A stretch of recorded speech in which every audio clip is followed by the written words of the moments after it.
Good morning. Welcome back to my channel. ఈరోజైతే నేను ఉల్లికాడ fry చేయాలనుకుంటున్నాను. దీనికి కావాల్సిన ఐటమ్స్ ముందుగా కట్ చేసుకున్న ఉల్లికాడలు, ఒక 2 ఉల్లిపాయలు నేను తీసుకున్నా, ఇవి కట్ చేసుకున్నా. తర్వాత సరిపడ పసుపు, సరిపడ కారం, సరిపడ ఉప్పు, కట్ చేసుకున్న టమాటాలు, ఒక టమాటా తీసుకున్నా. ముందుగా మనం కడాయిలో ఆయిల్ వేసి హీట్ చేసుకోవాలి లైట్గా. మా బాబు కోసం తయారు చేస్తున్నాను. చాలా ఇష్టమండి మా బాబుకి ఉల్లికాడల ఫ్రై అంటే.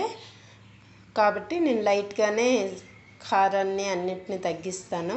పిల్లల కోసం కొంచెం కారం తక్కువ వేయాలండి, లేకపోతే తినరు కదా. ముందుగా ఆయిల్ వేసుకున్నా, తర్వాత పోపు దినుసులు వేసుకుంటా. పోపు దినుసులు వేసుకున్నాను. జీలకర్ర, ఆవాలు, మినప్పప్పు, శనగపప్పు. నెక్స్ట్ వచ్చేసి ఆనియన్స్ వేసుకోవాలి. ముందు ఫ్రై చేసుకోవాలి ఆనియన్స్, కట్ చేసుకున్న ఆనియన్స్ని. ఇవి ఫ్రై అయ్యాక దీనిలో మనం కట్ చేసుకున్న ఉల్లికాడని వేసుకోవాలి. ఇది కొంచెం నీట్గా కలుపుకోవాలి. కలుపుకున్నాక పసుపు, సాల్ట్ వేసుకోవాలి.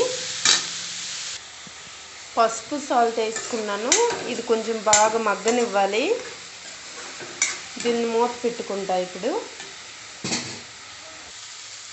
ఉల్లిగడ్డలు బాగా మగ్గిపోయాయి. దీనిలో మనం ముందుగా కట్ చేసుకున్న టమాటాని వేసుకోవాలి. టమాటా బాగా మగ్గిపోయాక కారం వేసుకోవాలి.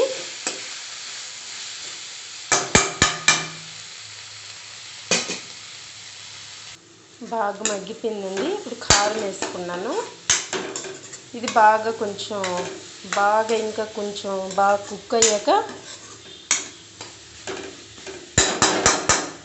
మనం స్టవ్ ఆఫ్ చేసుకోవాలి. కొంచెం మగ్గనిద్దాం, బాగా ఫ్రై అవ్వాలి. బాగా కర్రీ రెడీ అండి.